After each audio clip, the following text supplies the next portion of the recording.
Pai do Senhor, para todo o povo de Deus, mais uma vez de volta aqui no nosso canal. Eu sou o pastor Ronald de Janilson, seja bem-vindo. Hoje nós vamos falar a respeito da abertura do 5º selo do Apocalipse. Os mártires clamam por justiça. 5º selo do Apocalipse é o assunto de hoje. Se você se interessa por esse tipo de conteúdo, eu já quero te pedir para você se inscrever aqui no canal, dar aquele like para que o YouTube entenda que esse conteúdo é relevante e repasse para mais pessoas. Clica no sininho para receber todas as notificações e, gostando do vídeo, compartilhe também com outras pessoas para que mais vidas sejam alcançadas pelo conhecimento da escatologia bíblica, ok? Então vamos lá. A abertura do 5º selo do Apocalipse, os mártires clamando por justiça.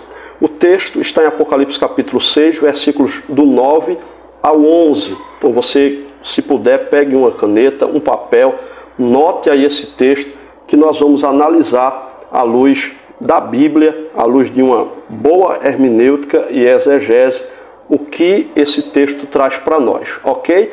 No versículo de número 9 do capítulo 6 de Apocalipse diz o seguinte: E havendo aberto o 5º selo, vi debaixo do altar as almas dos que foram mortos por amor da palavra de Deus e por amor do testemunho que deram. Em primeiro lugar, eu quero frisar que essas almas aqui, que são os mártires, da igreja, aqueles que sofreram, que foram mortos por amor a Jesus, por amor à palavra de Deus, eles estão debaixo do altar. Esse texto deixa claro. E debaixo do altar é justamente onde fica o paraíso, é onde estão todos aqueles que morreram em Cristo. Aí nós já adentramos um pouco no primeiro assunto da escatologia, que é o estado intermediário, que eu sempre gosto de falar a respeito dele. Aqui no canal tem vários vídeos a respeito do estado intermediário, onde estão os mortos em Cristo, sem Cristo, e assim sucessivamente. Mas vamos continuando aqui. O primeiro cenário que nós vemos no versículo 9, por exemplo, é o altar celestial.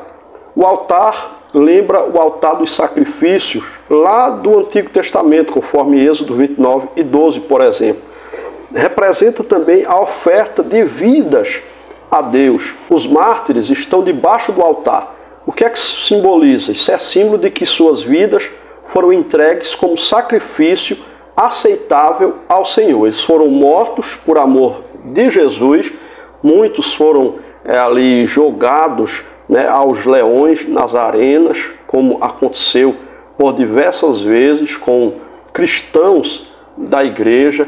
Muitos foram decapitados, muitos foram mortos afogados, até recentemente isso aconteceu na África. Está acontecendo hoje ainda em alguns países do mundo perseguições, pessoas estão morrendo por amor ao Evangelho. Esses são mártires da igreja e eles estão lá com todos aqueles que morreram em Cristo debaixo do altar, que é onde fica o paraíso. Mas os mártires, especificamente eles estão clamando por justiça. Quando você lê os versículos do 9 ao 11, você vai perceber isso. Então, o sangue dos justos nunca é esquecido por Deus. Vejamos, por exemplo, o que diz a Bíblia no Salmo 116, versículo 15. Eu quero ler aqui, é tudo sem edição, na hora. Eu vou editar o mínimo possível, mas eu faço questão de ler esse texto para que você possa compreender. Salmo 116 e o versículo de número 15 traz a seguinte expressão bíblica: Preciosa é a vista do Senhor a morte dos seus santos. Então a morte dos santos é preciosa aos olhos de Deus e o sangue dos justos nunca será esquecido. Deus fará justiça aos mártires, aqueles que morreram por amor ao Evangelho. Quem são os mártires? Mortos por causa da palavra de Deus, fiéis às Escrituras. Quem são os mártires? Por causa do testemunho que deram, eles foram mortos. São esses os mártires. Viveram e morreram confessando Cristo. Nós encontramos algumas referências sobre isso. Em Mateus capítulo 24, versículo 9, por exemplo, Jesus fala a respeito de uma perseguição que viria. Sereis perseguidos, serão presos muitos de vós, e assim sucessivamente. Em 2 Timóteo capítulo 3, versículo 12, deixa claro que todos os que querem viver piedosamente sofrerão perseguições. Então todos os cristãos ao longo da história foram perseguidos. Os do século XXI são perseguidos, em alguns países mais do que em outros, mas a perseguição existe. No Brasil já existe também essa perseguição. Pode não ser tão agressiva como é em outros países, a ponto de matarem os cristãos, né? E essa perseguição partindo do próprio governo, mas no Brasil existe sim perseguição aos cristãos. Recentemente nós vimos, né, as notícias, as imagens. Eu tenho até um vídeo aqui no canal de um pregador pregando lá em São Paulo, ali naquela avenida, né, muito conhecida em São Paulo, e ele sendo ali hostilizado por pessoas que não gostaram, porque ele estava ministrando a palavra de Deus. Isso é perseguição, perseguem os cristãos no Brasil. Então esse pregador foi perseguido lá, isso tem acontecido no Brasil algumas vezes. Igrejas são perseguidas, né? As pessoas não se preocupam se abrir um bar, se abrir um centro de prostituição, mas quando se abre uma igreja em um local, muitas das vezes as pessoas se levantam contra, chamam polícia, procuram a promotoria da cidade para querer barrar o funcionamento daquela igreja. Graças a Deus que no Brasil ainda existe, né, as leis na nossa Constituição que defende o ambiente de culto. Não só evangélico, mas é claro, de qualquer tipo de religião. Então vamos lá. A fidelidade à palavra de Deus pode custar a vida terrena, mas garante a glória eterna. No versículo 10, nós encontramos aqui o clamor dos mártires. E o que é que eles falam no versículo de número 10? Eles clamam com grande voz, dizendo: até quando, ó verdadeiro e santo dominador, não julgas e vingas o nosso sangue dos que habitam sobre a terra? Então eles clamam por justiça. Até quando, ó grande dominador, não julgas e vingas o nosso sangue? Não é desejo de vingança carnal, como alguém aqui da terra que quer se vingar de outra pessoa. Mas esse clamor aqui dos mártires é um anseio pela justiça divina, porque Deus é justo. E quem está no paraíso já é diferente. O ambiente que eles estão não é mais um ambiente terreno, mas é um ambiente celeste. Eles estão embaixo do altar de Deus. Então eles não têm ali o sentimento de ira, de ódio, de vingança do ponto de vista carnal, né? Isso é um sentimento de justiça, uma justiça divina. É o mesmo sentimento que Deus tem. Deus é justo e Ele traz a justiça sobre aqueles que fizeram algo contra os seus servos. E em Gênesis capítulo 4, versículo 10, por exemplo, está lá: a voz do sangue de teu irmão clama a mim desde a terra. Foi o que Deus falou para Caim por ele ter matado Abel. O sangue de Abel estava clamando desde a terra. Em Lucas 18, 7 e 8, está escrito que Deus fará justiça aos seus escolhidos que clamam a Ele de dia e de noite. Então Deus é um Deus de justiça. E se preciso, para fazer a justiça, Ele traz juízo sobre a vida de alguém. Deus não ignora a injustiça. Ele tem um tempo certo para julgar. Então muita gente vê as injustiças que acontecem no Brasil ou em outros lugares e se preocupam, parece que Deus perdeu o controle. Perdeu nada, Deus está vendo tudo. Ele não está ignorando o que está acontecendo, mas tem o tempo certo. O tempo de Deus não é o nosso tempo. Na hora certa, no tempo certo, na hora dele, no momento dele, no tempo dele, que é o tempo exato e correto. O nosso tempo é que é errado. Nós queremos não no tempo certo, nós queremos do nosso jeito, do nosso modo, rapidamente, mas Deus sabe a hora certa de fazer. Então no tempo dele Ele vai julgar, Ele vai trazer justiça.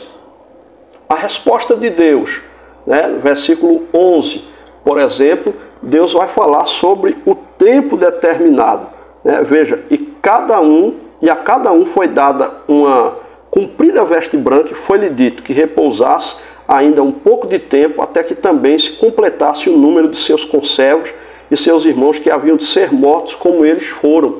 Ou seja, já tinha um tempo determinado por Deus. mais pessoas deveriam serem mortas, né? E isso aqui nós estamos falando da continuação da abertura dos selos, agora aqui já na abertura do quinto selo do Apocalipse. Então esses mártires certamente estão clamando justamente no período em que na terra está acontecendo a grande tribulação. Por isso a resposta de Deus no versículo 11, né, para eles, não é? A Bíblia não deixa claro se foi Deus que falou, mas foi dito a eles. Certamente um anjo, algum ser celestial passou essa informação de Deus para eles, que ainda faltava outras pessoas serem mortas, certamente no período da grande tribulação, porque muitos serão mortos por não negar a Jesus na grande tribulação, então teriam que morrer também para que viesse o juízo de Deus sobre todos os que mataram os seus servos. Vestes brancas, símbolo de pureza, honra e vitória, foi-lhes dadas vestes brancas. Que repousasse ainda por um pouco de tempo. Deus controla a história. Repose, mas por um pouco de tempo. Vai chegar a hora da justiça. Mais mártires ainda viriam. É o que Deus mandou falar para eles. A perseguição não havia terminado. Volto a dizer, certamente, isso no período da grande tribulação. Aí tem algumas referências bíblicas. Hebreus capítulo 11, versículos 37 ao 40, fala dos heróis da fé que foram martirizados, que foram mortos por amor a Jesus. Apocalipse 7,14 fala dos que lavaram suas vestes no sangue do Cordeiro. Aí nós vemos também o sofrimento dos justos, né, que ele tem um limite determinado por Deus. Há um descanso prometido para o povo de Deus. Ainda resta um repouso, um lugar de descanso para o povo de Deus. Então Deus fala para eles, através daquele ser celestial que a Bíblia não dá detalhes, que eles repousassem ainda por um pouco de tempo. Para concluir esse vídeo, o quinto selo revela o sofrimento do povo fiel de Deus no decorrer da história, mas também revela, aí antes de falar o que também revela a abertura do quinto selo, eu quero convidar você que quer ainda mais se aprofundar na escatologia bíblica a adquirir agora o nosso curso Escatologia Descomplicada. Você vai, aqui embaixo na descrição, você vai achar o primeiro link, já vai ser do curso Escatologia Descomplicada e também fixado no primeiro comentário.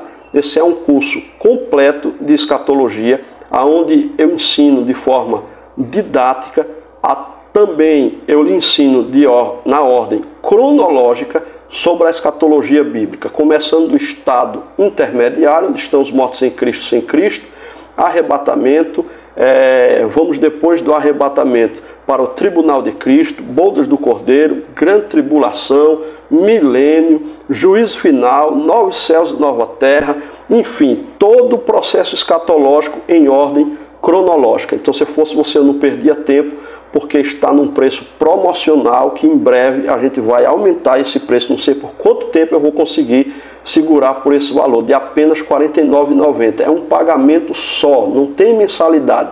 Você paga uma vez só R$ 49,90. Você ainda pode dividir em 3 vezes no cartão ou comprar no Pix, da forma que você achar melhor, e você vai ter esse curso disponível para você todo em videoaulas de forma vitalícia, ou seja, para sempre vai estar disponível para você. E 8 módulos estão dentro desse curso, 8 módulos com pelo menos 5 aulas cada módulo, porque nós podemos ao longo do tempo colocarmos mais aulas para tirar dúvidas dos nossos alunos, e além dos 8 módulos ainda tem vários bônus para você. Então clica aqui embaixo e você vai saber mais detalhes sobre o curso Escatologia Descomplicada. Então o quinto selo revela, além do sofrimento do povo fiel a Deus, no decorrer da história, revela também, em primeiro lugar, que Deus vê. Deus está vendo o sofrimento do seu povo, a perseguição do seu povo, a morte dos seus servos ao decorrer da história, por amor à sua palavra. Segundo, que Deus ouve. Deus está ouvindo tudo e todas as coisas. Terceiro, que Deus responde no tempo certo, na hora certa. Deus vai fazer justiça. A fidelidade pode custar a vida aqui, mas garante a glória lá na eternidade. Então, ainda que custe a nossa vida, como custou a cabeça de João Batista, ser fiel a Deus, falar a verdade, profetizar a verdade, aquilo que realmente Deus mandava ele profetizar, pode custar a vida aqui, mas na eternidade a glória com Deus está garantida. Então eu espero que você tenha gostado desse vídeo, que você tenha aprendido um pouco mais sobre a abertura do quinto selo, sobre a escatologia bíblica. Então, se você gostou, eu quero lhe pedir uma vez mais, se inscreve aqui no canal se ainda não é inscrito, clica no sininho para receber as notificações, dá um like para que o YouTube entenda que esse conteúdo é relevante, assim mais pessoas serão alcançadas, e compartilha esse vídeo com mais pessoas. Deus abençoe tua vida, tua casa e tua família, em o nome do Senhor Jesus.